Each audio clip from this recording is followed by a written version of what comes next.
শোনা তো কতবার বলেছি চুরি করার সময় বিড়ি খাবি না। আজকে যদি চুরি করার সময় বিড়ি খেয়েছিস তোর আমার ভেঙে একদম ভালো ধরিয়ে দেবে।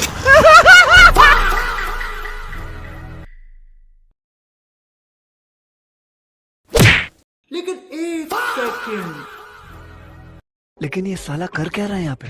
সাউ তুই আবার বিড়ি খাচ্ছিস, ফেল নিচে সালা।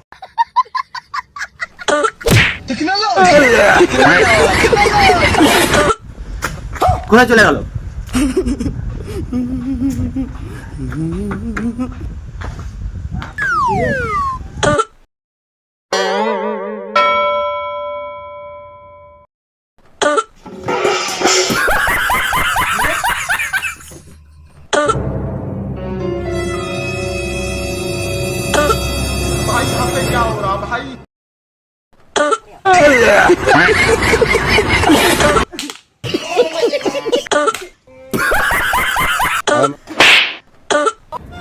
सारी बात